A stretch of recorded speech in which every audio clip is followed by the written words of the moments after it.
নমস্কার সবাইকে, চলে আসলাম জন্মাষ্টমীর ব্লগ নিয়ে। তো প্রথমেই আমি স্নান করে রেডি হয়ে গিয়েছিলাম ভোগ রান্নার জন্য। এখানে আমি ভোগের ভিডিও দেখাবো না, শুধু পূজা কিভাবে করলাম সেটাই দেখাবো। তো এখানে আমার গোপালের সমস্ত সাজসজ্জার জিনিসপত্রও রেডি, আর আমার গোপু সোনাও কিন্তু অলরেডি রেডি হয়ে চলে আসছিল, আর এটা ছিল সম্পূর্ণ ডেকোরেশনটা। তো প্রথমেই আমি গোপু সোনার অভিষেকের জন্য একটু জল নিয়ে তার মুখে এবং হাতে দিয়ে দিলাম এবং সুন্দর করে একটা ফলের মালা পরিয়ে দিলাম। তারপরে জল শঙ্খের মধ্যে দুধ নিয়ে আমি গোপালের প্রথমে অভিষেক করলাম। দেখো, আমি এত নিয়মকানুন জানি না, আমি নিজের মতো করে যেভাবে পেরেছি ওভাবে পুজো করেছি। তো প্রথমে দুধ দিয়ে স্নান করাই দিলাম, তারপরে দিয়ে দিলাম তোমার ঘি এবং এরপরে দিয়ে দিলাম মধু, এবং ঘি মধু দেওয়ার পরে সব শেষে দিয়ে দিব দধি। কারণ কি বলো তো, এই দধিটা শেষে দিলে পরে এই যে ঘি বা মধুর যে একটা চিটচিটে ভাব থাকে এটা কিন্তু চলে যায়। এবং দেখো আমি কি সুন্দর করে গোপু সোনাকে একদম দই দিয়ে মাখিয়ে দিয়েছি। এরপরে আমি তোমার জল দিয়ে একদম স্নান করাই দিব। আর এই সময় কিন্তু আমার গোপু সোনাকে সত্যি বেশ চকচকে লাগছিল এবং এত সুন্দর লাগছিল যে দেখো তোমরা এই অপূর্ব দর্শনটা করে নাও এবং রাধে রাধে বলতে কিন্তু ভুলো না। আর এখানে আমার গোপু সোনার সমস্ত নতুন পোশাক রেডি ছিল জন্মদিন উপলক্ষে। তো আমি গোপু সোনাকে সুন্দর করে সাজিয়ে দিচ্ছিলাম, হাতে চুড়ি, গলায় মালা, মাথায় পাগড়ি, ময়ূরের পেখম এবং সবশেষে হাতে একটা বাঁশিও ধরিয়ে দিলাম। কি মিষ্টি লাগছে তাই না? আসলে কিন্তু অনেক সুন্দর লাগছিল।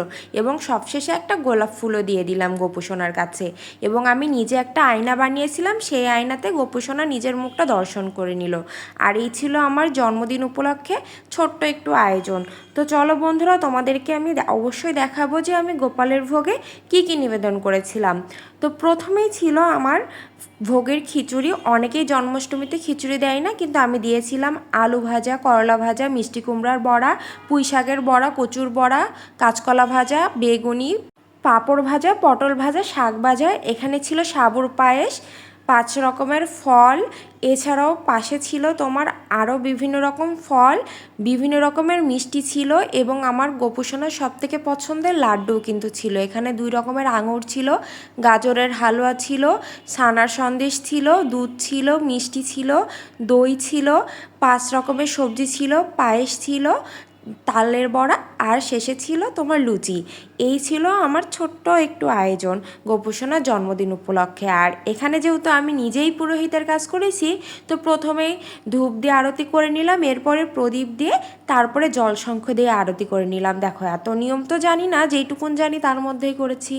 এবং তারপরে তোমার পঞ্চপ্রদীপ দিয়ে আরতি করে নিলাম।